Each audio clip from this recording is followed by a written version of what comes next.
इसके बाद में भगवान का तृतीय ज्योतिर्लिंग हुआ और उस ज्योतिर्लिंग का नाम है महाकालेश्वर महादेव।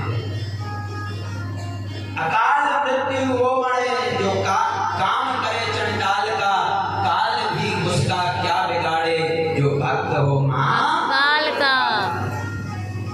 उज्जैन की पावन नगरी में बाबा का एक ज्योतिर्लिंग है जो बाबा महाकालेश्वर के रूप में विराजमान। इनकी महिमा को आप लोग बड़े श्रद्धा से श्रवण करें। एक ब्राह्मण थे और उनके यहाँ पर 4 पुत्र थे। इन ब्राह्मण के पास में एक पर्वत था जिस पर्वत का नाम था रत्नमाला। रत्नमाला नाम का पर्वत था और ब्राह्मण भगवान शिव के परम भक्त थे। कहते हैं कि अगर माता पिता भगत होते हैं तो संतान भी भगत ही बनती है। जैसे पिता भगवान शिव का पूजन करते थे उसी प्रकार हम पंडित जी के 4 ब्राह्मण भी भगवान शिव के परम भक्त थे। लेकिन एक समय की बात है कि उसी पर्वत पर एक राक्षस रहता था और उस राक्षस का नाम था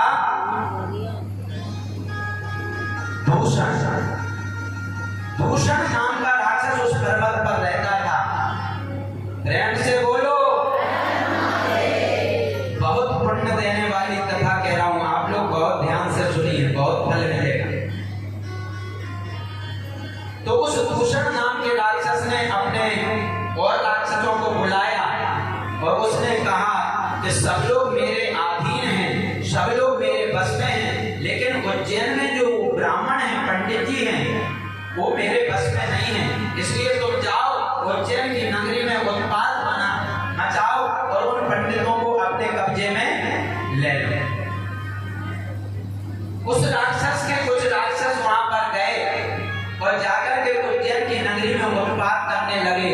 तो जितने भी नगरवासी थे सब लोग उस राक्षस से डर करके भाग करके उन ब्राह्मण के पास में आ गए, पंडित जी के यहाँ पर आ गए। ब्राह्मण को नमस्कार करके सब लोग बोले कि पंडित जी ना जाने ये कैसे राक्षस लोग यहाँ आ गए, इनसे हम बड़े दुखी हैं, इनसे हमारी रक्षा करिए। तो उन पंडित जी ने कहा भैया हमारे पास में कोई अस्त्र शस्त्र नहीं है, हम तो केवल भगवान शिव के भक्त हैं, हम केवल शिव की पूजा करते हैं और भगवान शिव हमारी रक्षा करते हैं। तो सभी लोग मंदिर में जाकर के भगवान महाकालेश्वर के मंदिर में शिव का पूजन करने लगे। उसी समय राक्षस लोग आ गए और जैसे ही आए तो राक्षसों ने कहा पकड़ो पकड़ो, मारो मारो। जैसे ही चिल्लाए तो नगर के जितने लोग थे डर के मारे मंदिर से सब लोग भाग गए। लेकिन वो ब्राह्मण लोग वहां पर बैठे रहे और शिव का पूजन करते रहे। और जैसे ही वो राक्षस ब्राह्मणों को पकड़ने के लिए दौड़े उसी समय पिंडी में से भगवान महादेव प्रकट हो गए। बोले शंकर भगवान की जय, महाकालेश्वर भगवान की जय।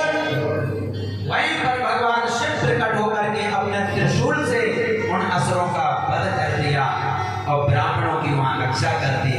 ब्राह्मणों से कहा आशीर्वाद मांगो, क्या चाहिए? ब्राह्मणों ने कहा प्रभु जन्म जन्म तक आपके चरणों की भक्ति हमें प्राप्त होती रहे, ऐसा हम सब लोगों को आप वरदान दीजिए। और भगवान ने वरदान दिया और ब्राह्मणों के कहने से भगवान वहां ज्योतिर्लिंग के रूप में विराजमान।